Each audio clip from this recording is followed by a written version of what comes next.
మంచి ఆహారంతో పాటు కావాలి స్వచ్ఛమైన నీరు. అదే సనాతన్ జల్. వివరాలకు 8919763872. ఉపరాష్ట్ర పదవికి జగదీప్ ధన్కడ్ అకస్మాత్తుగా రాజీనామా చేయడం సంచలనం సృష్టిస్తోంది. అనారోగ్య కారణాల దృష్ట్యా వైద్యుల సూచనల మేరకు ఈ నిర్ణయం తీసుకున్నారని రాజీనామా లేఖలో ఆయన పేర్కొన్నారు. తన రాజీనామా లేఖను ఆయన రాష్ట్రపతికి పంపించారు.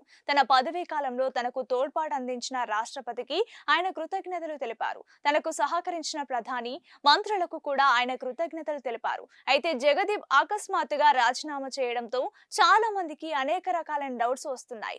అసలు కేంద్రంలో ఏం జరుగుతోంది? పార్లమెంట్ సమావేశాలు జరుగుతున్న వేళ ఉపరాష్ట్రపతి జగదీప్ ఎందుకు రాజీనామా చేశారు? కేవలం ఆరోగ్య కారణాలా, లేక మరేమైనా ఉన్నాయా? దీని వెనుక లోతైన కారణాలున్నాయా అనేది కాంగ్రెస్ మాట. ఇంతకీ సోమవారం సాయంత్రం అసలు ఏం జరిగిందనేదే ప్రెసెంట్ ఢిల్లీ పొలిటికల్ సర్కిల్స్ లో హాట్ చర్చ జరుగుతోంది. పార్లమెంట్ వర్షాకాల సమావేశాలు సోమవారం నుంచి మొదలయ్యాయి. తొలి రోజు కార్యక్రమాలను సజావుగా నిర్వహించారు రాజ్యసభ చైర్మన్ జగదీప్ ధన్కడ్. ఏం జరిగిందో తెలియదు గానీ గత రాత్రి ఆయన తన పదవికి రాజీనామా చేశారు. ఆ లేఖను రాష్ట్రపతి ముర్ముకు పంపారు. అనారోగ్య కారణాల వల్ల పదవికి రాజీనామా చేస్తున్నట్లు పేర్కొన్నారు. 3 ఏళ్ల కిందట 2022 ఆగస్టు 11న ఉపరాష్ట్రపతిగా బాధ్యతలు చేపట్టారు. 2027 ఆగస్టు వరకు ఆయనకు సమయం ఉంది.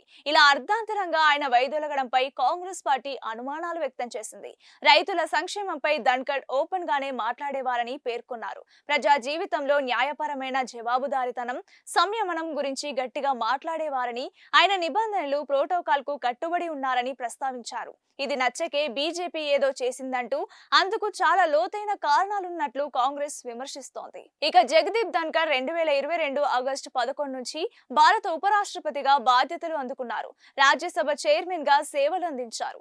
అంతకుముందు ఆయన 2019 నుంచి 2022 వరకు పశ్చిమ బెంగాల్ గవర్నర్ గా కూడా పనిచేశారు. తన రాజీనామాకు ముందు ఆయన పార్లమెంట్ వర్షాకాల సమావేశాలను రాజ్యసభ చైర్మన్ గా అధ్యక్షత వహించారు. ఈ సందర్భంగా రాజకీయ విభేదాలను పక్కన పెట్టి ఆరోగ్యకరమైన చర్చలు జరపాలని ఆయన రాజకీయ పక్షాలను కోరారు. అది విషయం.